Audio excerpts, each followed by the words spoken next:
আসসালামু আলাইকুম রহমতুল্লাহ। আজকে আমি আপনাদেরকে মিষ্টি বানায় খাওয়াবো। তো এই মিষ্টির সম্পূর্ণ কিভাবে বানাইতে হবে, কি করতে হবে, সম্পূর্ণ লেখা আছে কাগজের মধ্যে। কারণ আমি আপনাদেরকে মিষ্টি বানায় খাওয়াবো। দেখেন, প্রথমে আমি চিনি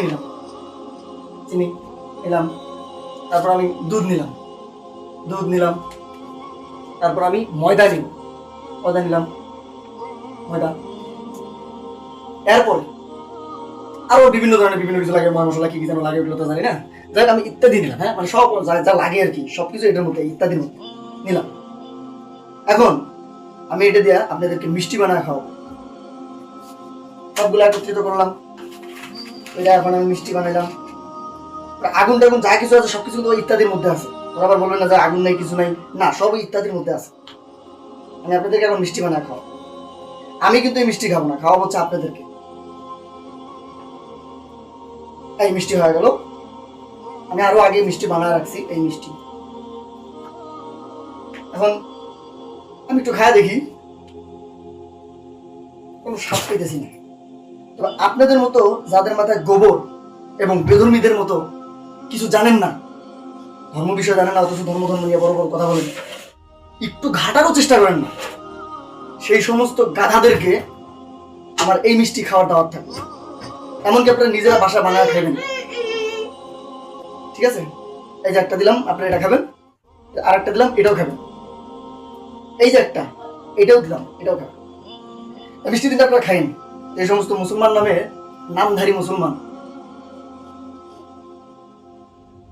মুসলমান যারা, জন্ম নেই পিসাব বলছে কোরআনের মধ্যে শুধু নামাজের কথা বলা আছে, কিন্তু কয় ওয়াক্ত, কিভাবে নামাজের সিস্টেমটা কি, এই সমস্ত কিন্তু বলা নেই। তিনি কে? চরমনের পিসাব কে এই সমস্ত কথা বলার? আমরা সাধারণ যারা মূর্খ আছি তাদেরকে আমি বলি যে কোরআনের মধ্যে সকল কিছু আছে, নামাজের কথা বলা আছে, কিন্তু নামাজ কিভাবে পড়বে, কত ওয়াক্ত পড়বে, এই জিনিসটা কিন্তু নাই। এটা আছে কোথায়? হাদিসে। হাদিস কি?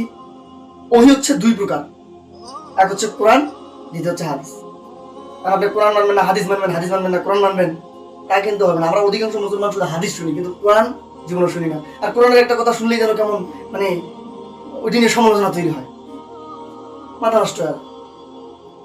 চরমনাই পিসাব বলছে যে কোরআনের মধ্যে নামাজের কথা আছে, নামাজ কত ওয়াক্ত, এই সমস্ত কথা নাই। আরে গাদার বাচ্চা মূর্খ, তোমরা যে এটি নিয়ে ট্রোল করো, সমালোচনা করো, তার যোগ্যতাটা কি আগে এটা দেখালে? আমি কিন্তু চরমনাই কোনো মুরিদ না, কিন্তু চরমনাই পিসাব হচ্ছে আমার মাথার তাজ। তাকে আমি তার মুরিদ বা সমর্থক এমন কিছু না, কিন্তু চরমনাই পিসাব হচ্ছে আমার মাথার তাজ। এর কারণটা কি? কিয়ামতের দিন তোমার মতো ছাগল পাগল মূর্খ আল্লাহর সামনে জবাব দিতে হবে না, তাদেরকে জবাব দিতে হবে যে তারা কি সঠিকভাবে কালেমার দাওয়াত দিছে, সঠিকভাবে দিন বুঝাইছে।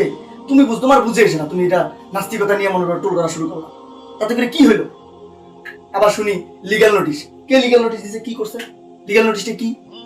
যে ব্যক্তি লিগ্যাল নোটিশ করছে, ওরা জুতা দিয়ে পিটাই। ধর্মরায় পীর সাহেবের যোগ্যতা আর তোমার মতো ছাগল পাগল সমালোচনা করা বহুত পার্থক্য।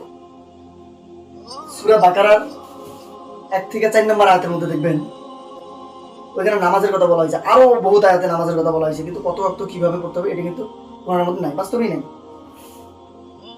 এগুলা আসলে হাদিসে।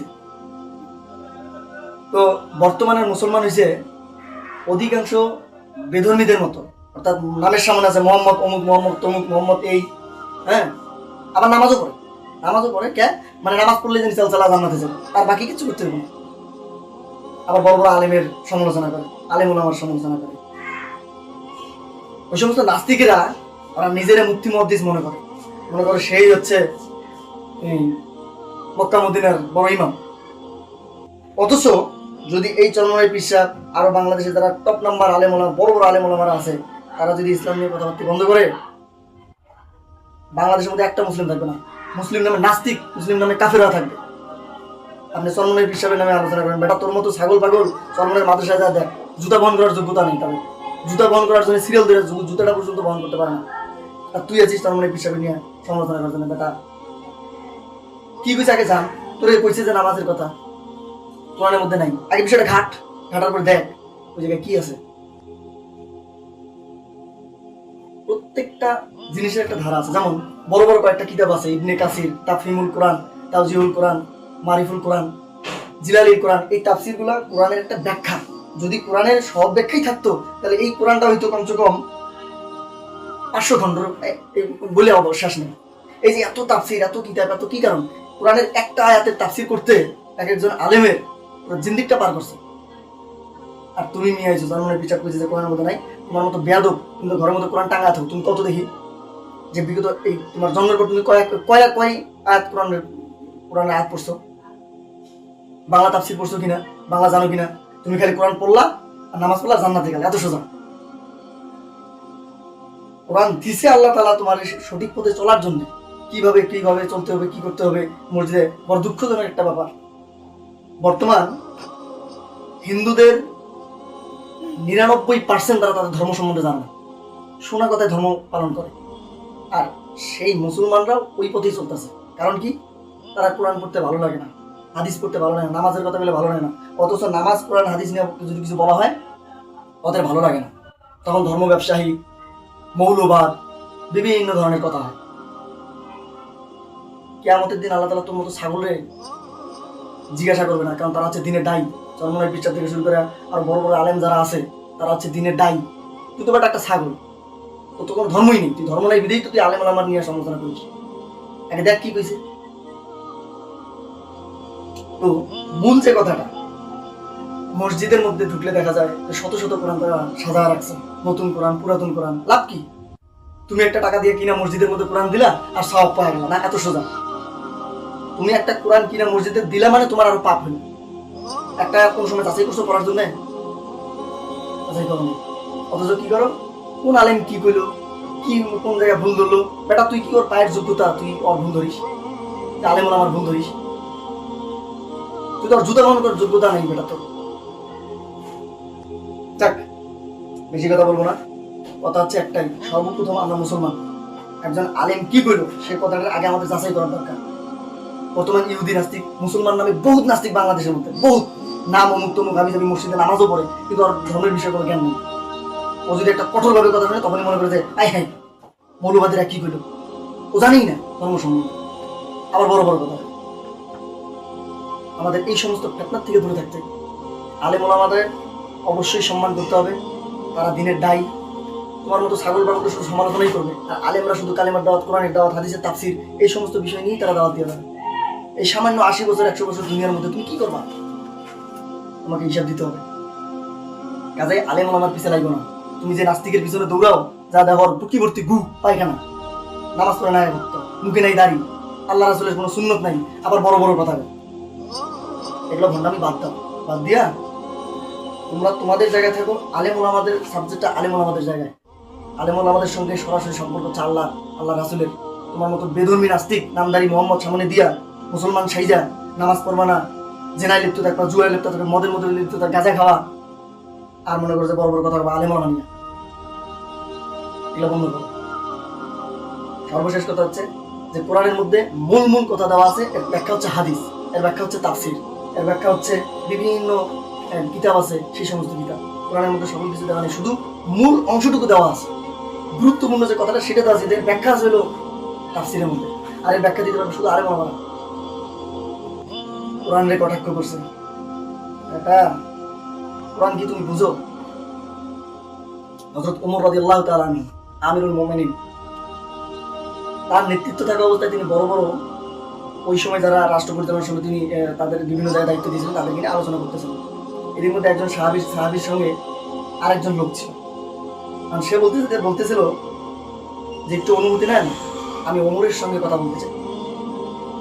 তো অনুমতি নিল। নেওয়ার পর ওই লোকটা সর্বপ্রথম দাঁড়াই বললো কি, ওমর, আমি তোমাদের নেতৃত্বে সন্তুষ্ট নই। তোমার নেতৃত্বে মানুষেরা না খাওয়া থাকে, তোমার নেতৃত্বে বিভিন্ন জায়গায় সমস্যা সৃষ্টি হইতেছে।